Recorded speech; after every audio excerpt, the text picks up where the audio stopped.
is a preseason game, and I know it wasn't announced that Caitlin Clark wouldn't play until right before, but this is a preseason game where Clark is not available, and yet... Did you see the moment rookie Kiki shoved Sophie Cunningham to the ground? The Mystics thought they could intimidate the Fever without Caitlin Clark on the court, but Sophie wasn't having it. She got right up, looked that rookie dead in the eyes and said, "You don't do that," while the Mystics player smiled about it. This confrontation lit a fire under Sophie, who responded by dropping 21 points on them as the Fever handed them a crushing loss. Sophie Cunningham has been an absolute beast in this game. 34 minutes, 6 of 11 from the field, 54%, 21 points. Did you catch that moment? Rookie Kiki Rice shoved Sophie Cunningham to the floor like it was nothing. With Caitlin Clark sidelined, the Mystics clearly thought the Fever could be bullied. But Sophie wasn't about to be anyone's target. She popped right back up, stared Kiki down, and fired off a warning. "You don't do that." The rookie smirked, but Sophie didn't flinch. She lit up the scoreboard with 21 points and helped deliver a blowout win. Message received. And she is not having any of it. And she basically gives her welcome to the league talk, saying, "You don't bleeping do that. You don't bleeping do that." Oh. But that shove? That wasn't the end. It was just the beginning. Even after the final whistle, the drama kept building, spilling beyond the court. What happened next? You won't believe it. But first, let's rewind. Because that shove, that was straight-up disrespect.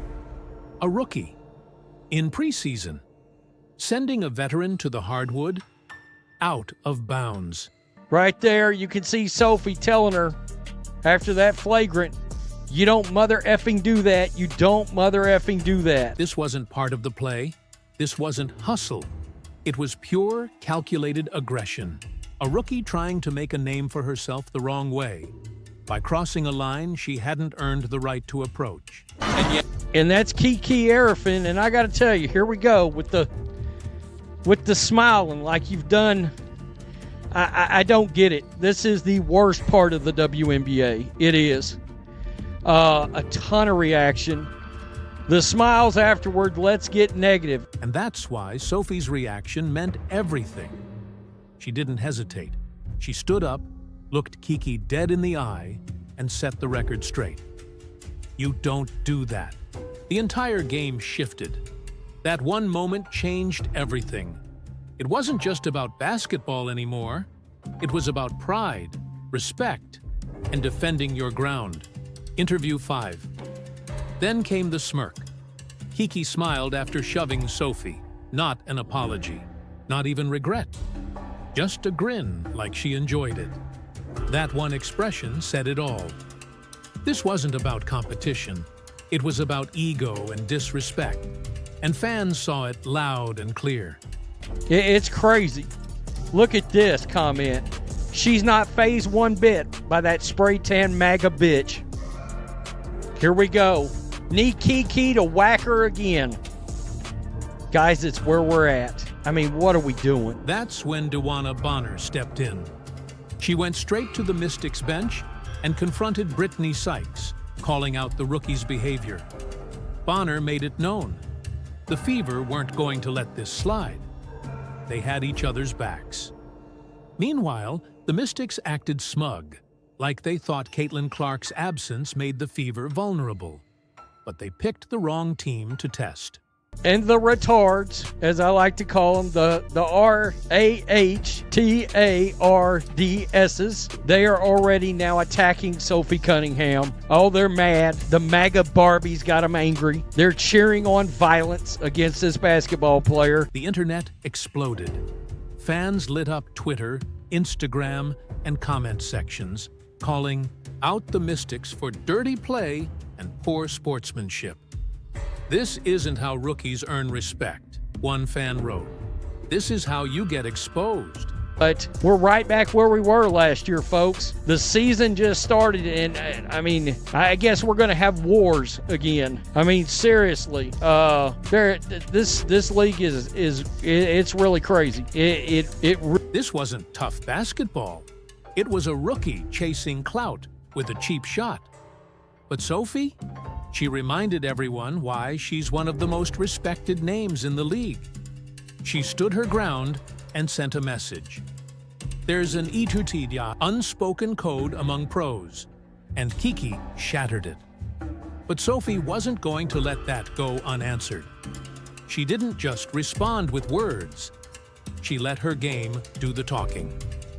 Because let me tell you, the Fever were kicking off the dust in the first quarter, giving everybody a lot of grace here. There was a lot of missed layups. There was a lot of bricking, and the defense wasn't really that great. Let's talk about the game itself.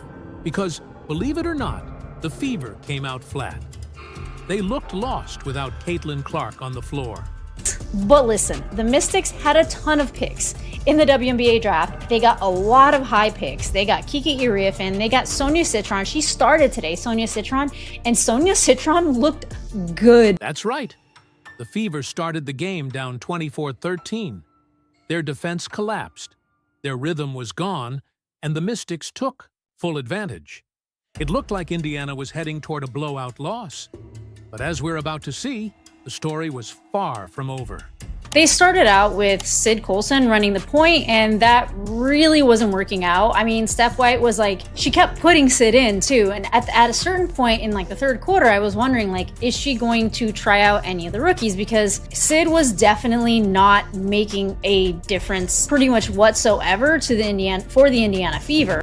The Mystics walked into this matchup with swagger, loaded with firepower. Sutton, Sykes, and of course, Kiki Rice, already earning a reputation for getting physical.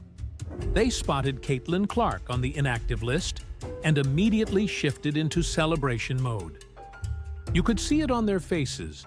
They thought they had this one in the bag before the game even started. To them, it wasn't a contest.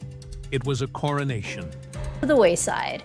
Enter Sophie Cunningham. She was the lead scorer of the entire game for both teams, coming away with 21 points and 8 rebounds. And I gotta say, it is so evident when Caitlin Clark is not on the court for the Indiana Fever. She is such a floor general. She is the X factor for the Indiana Fever. She like leads the way when they don't have her. I've said this before, but the Indiana Fever look like a train without a conductor. Sydney Colson got the starting nod for Indiana. But from the jump, things were off. The offense sputtered. Movement was sloppy. Passes missed their mark. The Fever looked like a team without a heartbeat. Meanwhile, the Mystics pounced, swarming the lanes, picking pockets, and building their lead with ease. Indiana looked like they were spiraling. Until she checked in. But let's go back to Sophie Cunningham for a second. She went 6 for 11 from the field, and her three-point percentage was 33%. That is pretty darn good for someone who has never played with other teammates, and for someone's first time suiting up in an Indiana Fever jersey. Bonner looks like she's moving the ball to Sophie, kicks it to Kelsey, who kicks it back out to Sophie for the jumper. Sophie Cunningham stepped onto the hardwood, and the atmosphere flipped. It was electric. Silent frustration turned into buzzing anticipation. You could see it in her stance. Head high, eyes locked in, jaw clenched. That earlier shove? That wasn't just a cheap shot. It was a challenge. And Sophie was ready to respond, not with words, but with dominance. Oh my God, Sophie's a dog. She just is, she's a competitor. She's versatile, so she allows us to do different things. Like, she plays with such a toughness.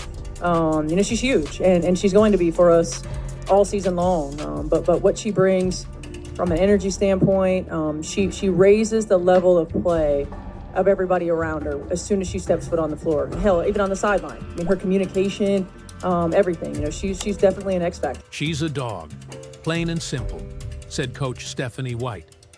And in that moment, that's exactly what the Fever needed. With Clark out, they needed grit. They needed fight. They needed someone who wouldn't back down. Sophie became the spark that reignited Indiana's fire. Coach White said it best. Sophie's presence, lifts everyone around her. And that's exactly what happened. It took one game to convince me Sophie's legit, a good fit for the Fever. Sophie didn't just make an impact, she took over. 21 points, 8 rebounds, leading both teams in scoring, shooting 6 for 11 from the field. She wasn't coasting, she was attacking. Every drive to the rim was a message. Every bucket drained more confidence from the Mystics while reigniting belief in her own squad. This wasn't just a bounce back, it was a takeover.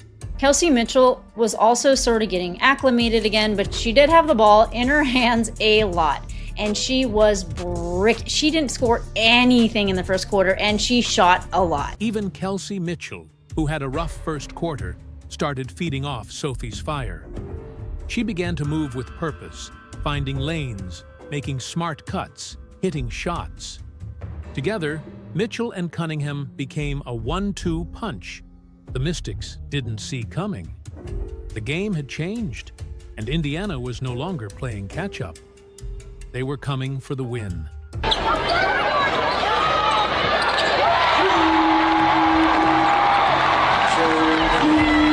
That shove that was meant to knock Sophie down, it backfired. Big time. It turned her into a force of nature. She played like someone with a score to settle. Each bucket she dropped piled pressure on the Mystics. You could see it in their body language. What started as arrogance turned into frustration. They didn't come prepared for this fight. I didn't know this, but the Mystics refused to shake the hands of the Fever players after the game. Sophie didn't just play well. She flipped the script. A game that looked like a guaranteed blowout turned into a stunning overtime win. And not just any win, a statement. The crowd, quiet without Caitlin Clark, came to life for Sophie. And when the final buzzer sounded, one thing was clear. Indiana isn't a one-star team. They've got depth, and they've got dogs. Tell you, this league is just ate up with class. That's unbelievable. I've never seen anything like it. The classless players and acts across this league is wild. But how did the Mystics respond after Sophie torched them for 21 and led Indiana to a dramatic comeback? With silence, no handshakes, no sportsmanship, just team storming off the court, bitter and beaten. They couldn't handle the loss, so they didn't even try to show respect.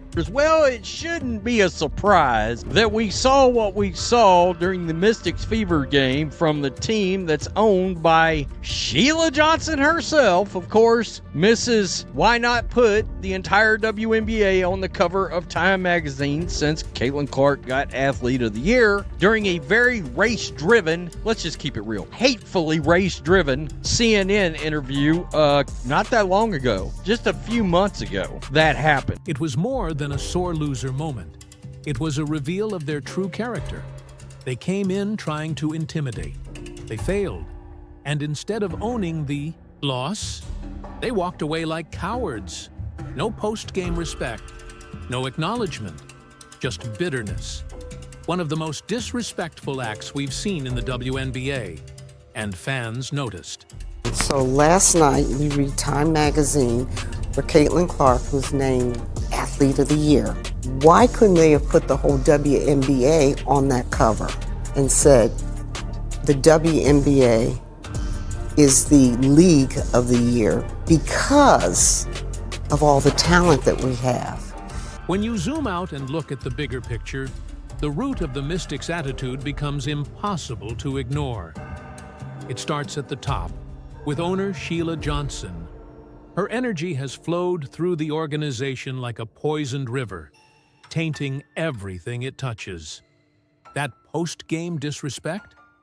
That wasn't spontaneous. It was cultural. From leadership to the locker room, the tone has been set, and it reeks of entitlement and animosity. Because when you just keep singling out one player, it creates hard feelings. And so now you're starting to hear stories of racism. within the WNBA, and I don't want to hear that. You could trace the tension all the way back to Caitlin, Clark being named Times Person of the Year. While the rest of the sports world celebrated, Johnson made headlines for all the wrong reasons, publicly downplaying Clark's achievements and questioning whether she even deserved the honor. That wasn't just a personal opinion, it was a message, and her team carried that message into the game, like soldiers marching to someone else's grudge. Happen. And then, of course, we see the tactics that spill on. This isn't new behavior either. Johnson's made a habit of inflammatory comments that divide rather than unite. When ownership pushes negativity, it's only a matter of time before the team follows. How can players be expected to uphold respect when leadership doesn't? The Mystics have become a mirror image of their owner, playing the game with a chip on their shoulder, driven not by love for basketball, but by disdain for others in the league. They've taken on the persona of their owner. Let's just keep it real. Kind of thought that might happen. Dirty, classless, no professionalism, bad look. And the fans saw everything. Social media erupted, connecting the dots between toxic leadership and unsportsmanlike conduct. One viral comment summed it up perfectly. This is what happens when hatred runs a franchise. Others echoed it. Like owner, like team. People weren't just reacting to one dirty play. They were calling out a pattern, a culture, a team operating with their owner's bitterness as their playbook.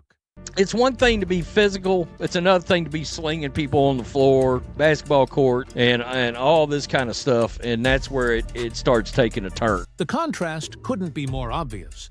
Sophie Cunningham got shoved to the ground and responded with poise, power, and professionalism. The Fever played better basketball. The Mystics? They responded with pettiness, cheap shots, no handshakes, and a walk-off that screamed immaturity. One team embodied the spirit of competition. The other exposed a troubling trend in the WNBA. When teams let vendettas overshadow the game, they fail the sport itself. Is this what we want the league to be? Petty grudges over pure basketball? Good job. Good job. Look, we know we got a lot of things we need to clean up, but finding a way to win like that is really important. So you did an excellent job just bringing everybody together and getting them on the same page. Great work. What they are pick up.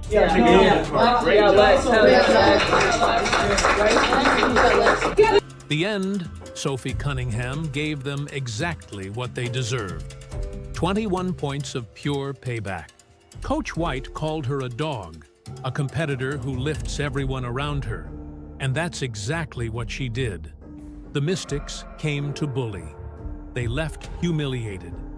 Meanwhile, the Fever rose above it all, showing what real competitive spirit looks like.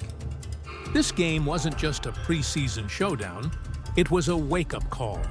The league has a sportsmanship problem, and fans are taking notice.